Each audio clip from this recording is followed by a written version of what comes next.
საღამო მშვიდობისა, ძვირფასო. ჯანსაღი ცხოვრების წესის მოყვარულებო. გემრიელად მიირთვით ყველა, ვინც ახლა ჭამთ. დღესდღეა გადავწყვიტოთ საკითხი. ეს საკითხი აწუხებს ადამიანებს, რომლებსაც უყვართ კუნთების გაწელვა. საქმე იმაშია, რომ არსებობს საკმაოდ სერიოზული საფრთხე გარკვეული კუნთების გაწელვისას. და არავითარ შემთხვევაში არ შეიძლება მათი გაწელვა. დღესდღეობით ასეთი კუნთებიც არსებობს, წარმოიდგინეთ. მაგრამ მიუხედავად იმისა, რომ ამ კუნთების გაწელვა გულისხმობ გაწელვის ვარჯიშს, ანუ როცა ცდილობთ კუნთი უფრო გრძელი გახადოთ, ვიდრე რეალურად არის, და ამ კუნთების გაწელვა იწვევს სამწუხარო შედეგებს. და მომავალში ეს იწვევს კიდევ უფრო დიდ ტკივილს. უფრო დიდ ტკივილებს, დისკომფორტს და სხვადასხვა დარღვევებს, როგორიცაა დისკის ტრავმა, მალათაშუა პრობლემები, პროტრუზია და თიაქარი, ართროზის განვითარება, მალათაშუა სახსრების ართროზი და სხვა შედეგები. პირველ რიგში დღეს სამ კუნთს გაგაცნობთ, რომელთა გაწევლაც არავითარ შემთხვევაში არ შეიძლება. მათ გაწელვაზე ფიქრიც კი არ შეიძლება, უკვე მათი გაწელვის იდეაც კი საზიანოა. მოკლედ მეგობრებო, პირველი კუნთების ჯგუფი, რომელსაც უმეტესობა მუდმივად ცდილობს გაწელოს. განსაკუთრებით ისინი, ვინც ბევრ დროს ატარებს მჯდომარე მდგომარეობაში. როდესაც თავი წინ არის დახრილი, ეს არის კისრის უკანა ზედაპირის კუნთები. რას წარმოადგენს ეს კუნთების ჯგუფი? ეს კუნთების ჯგუფი ცნობილია როგორც კისრის გრძელი გამშლელები. ის მოიცავს რამდენიმე კუნთს სხვადასხვა მდებარეობით, დასაწყისი, დასასრული. აქ შედის თავის სარტყლის კუნთი, კისრის სარტყლის კუნთი, გრძელი, ყველაზე გრძელი კუნთი კისრიდან, ზურგიდან და თავიდან. ისინი ბევრია. თქვენთვის საკმარისია იცოდეთ, რომ აქ კისრის უკანა ზედაპირზე ნაწილობრივ ტრაპეციული კუნთიც კი იქ შედის. კუნთების ჯგუფი, რომელიც იწყება მეხუთე, მეექვსე გულმკერდის მალებიდან, თავდება იგი კეფის ძვალზე და აქ მთელ ამ კეფის უკანა ზედაპირს ფარავს კუნთები, რომლებიც თანამედროვე ადამიანში ყოველდღიურად თხელდება.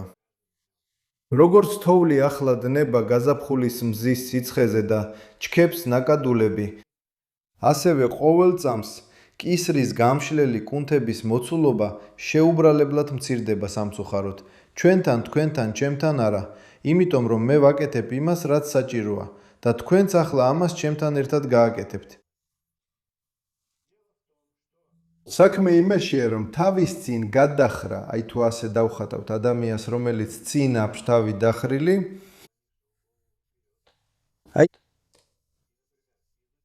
და მაგალითად, ვისაც აქ რაღაცა სწავლობს თავის ტელეფონში, დაუშვათ ის სწავლობს უმაღლეს მათემატიკას. იგوارებს განტოლებებს. ან მაგალითად გადის თამაშის მორიგ დონეს.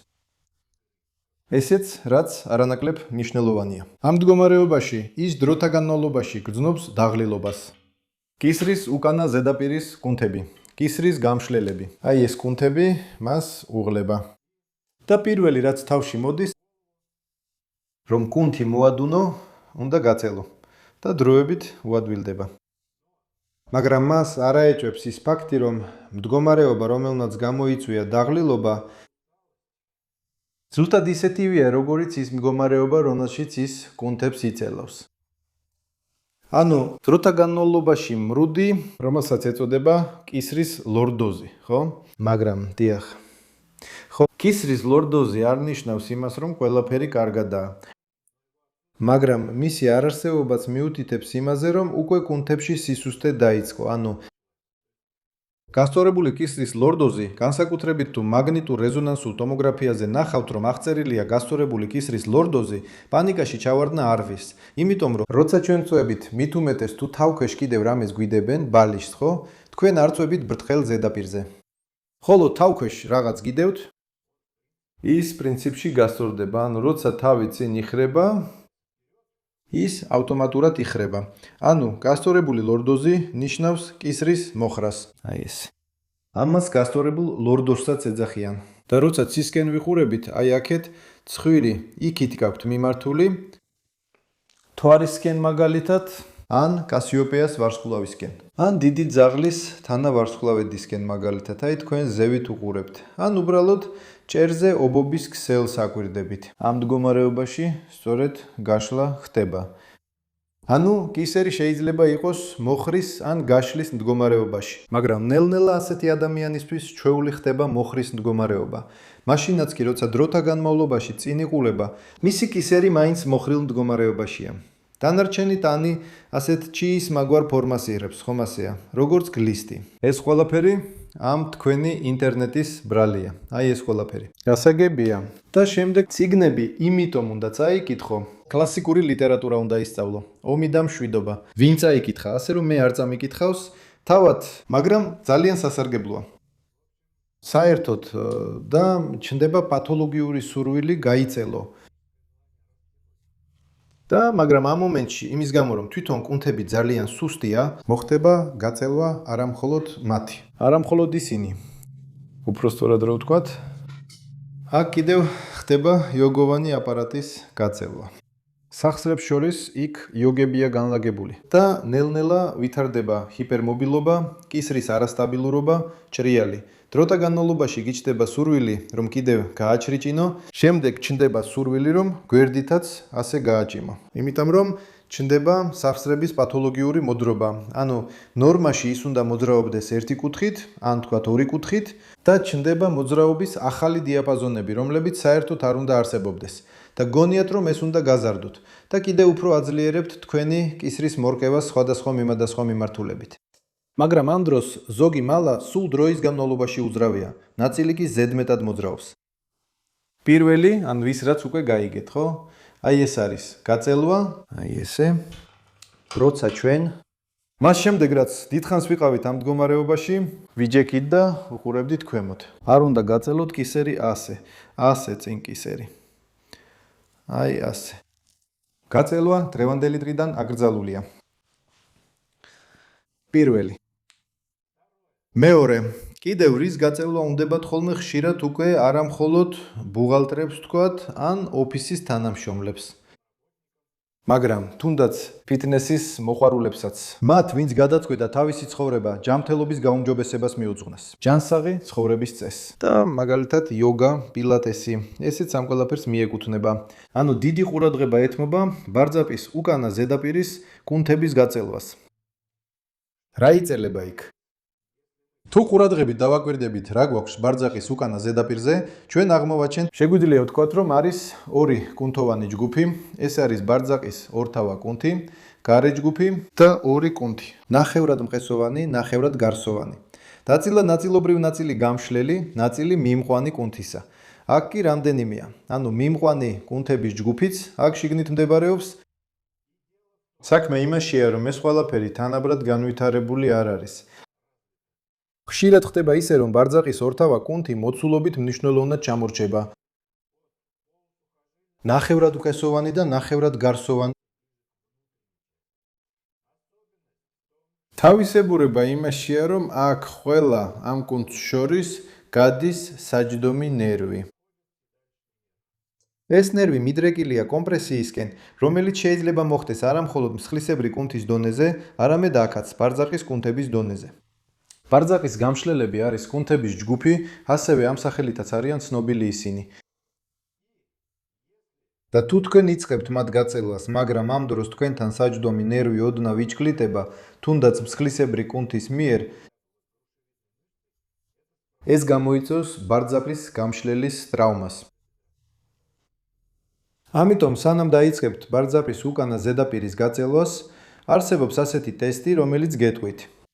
საჭიროა თუ არა საერთოდ გაწელვა, არის თუ არა ამ კუნთების შემოკლება, ან ისინი სპეციალურად დაძაბულია თქვენთან, რათა არ მოგცეთ ეს მოძრაობის შესრულების საშუალება. თავისი დაძაბულობით ისინი ზღუდავენ თქვენს მოძრაობას და არ აძლევენ საშუალებას, რომ დააზიანოთ საჯდომი ნერვი. საჯდომი ნერვის ტრავმა მხოლოდ ტკივილი არ არის. ტკივილი კიდევ არაფერი, ტკივილის ატანა შეგიძლიათ, ეს კიდევ ფეხის სისუსტის განვითარებაა.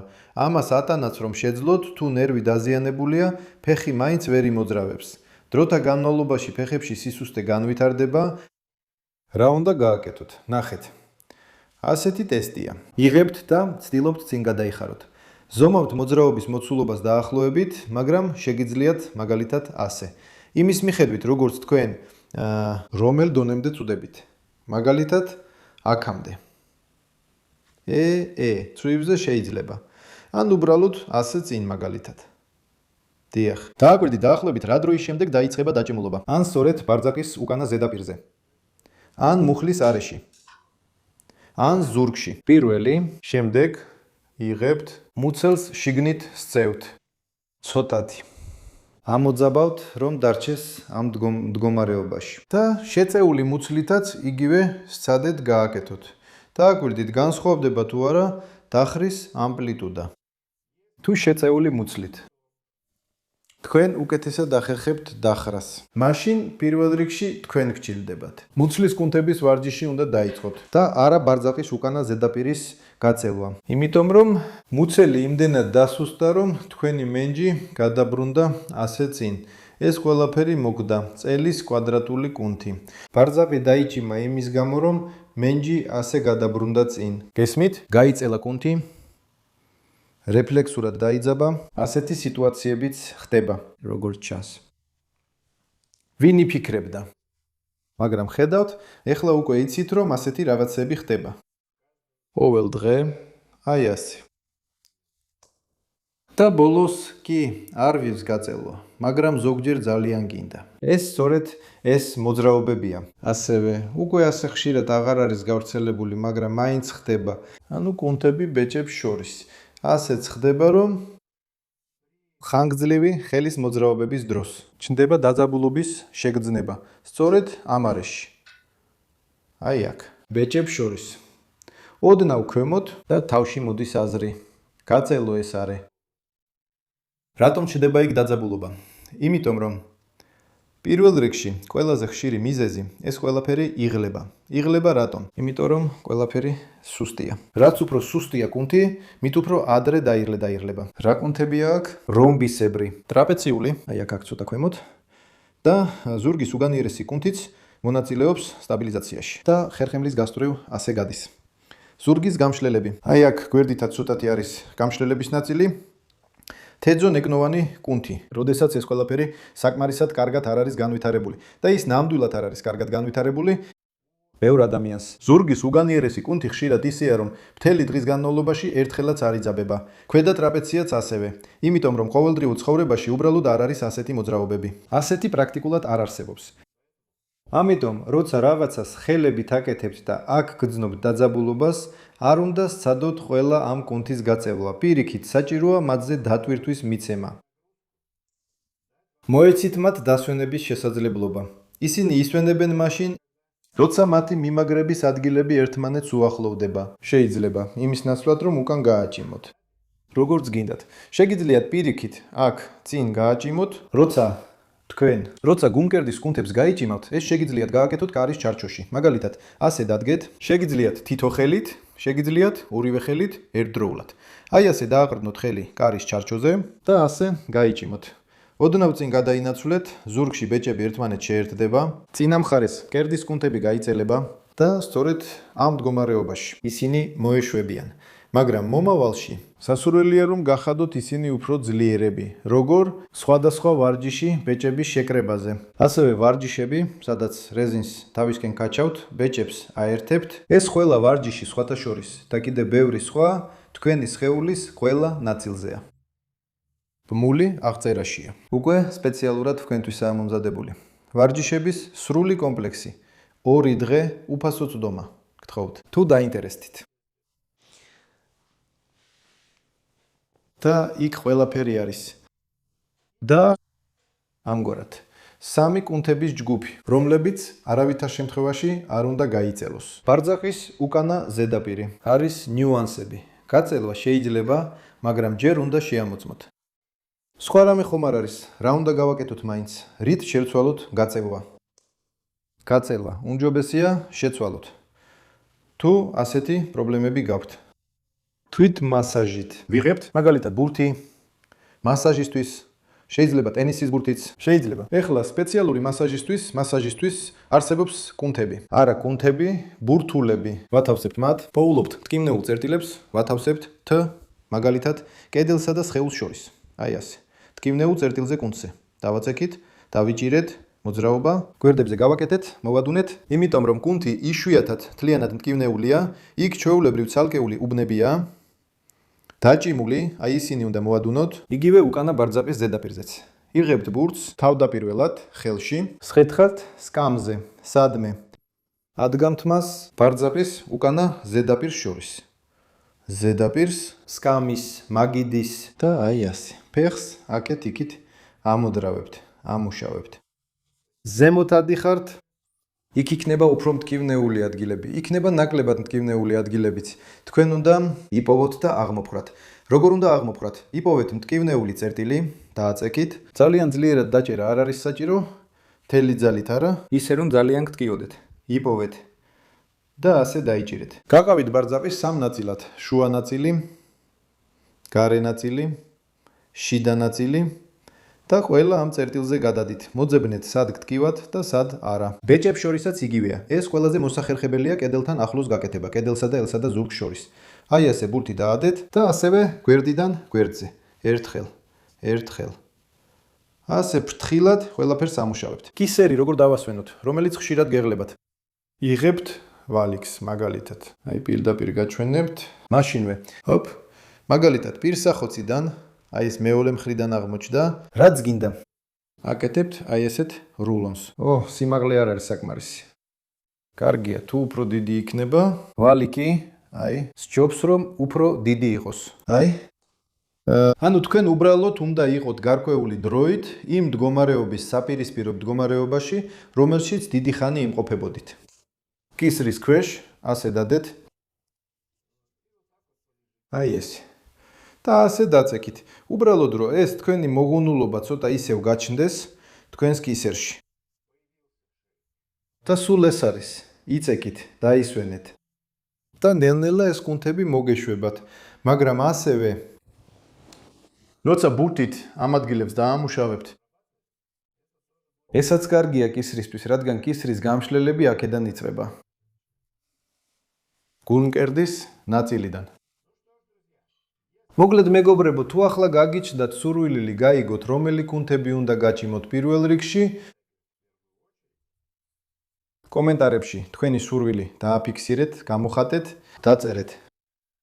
სურვილი არსებობს. აი ესე. და მე უკვე გავიგებ, რომ თქვენ სურვილი გაქვთ. და ამ თემაზეც თქვენთან ერთად დეტალურად შევისწავლით ამ საკითხს. შემდეგ გადაცემამდე.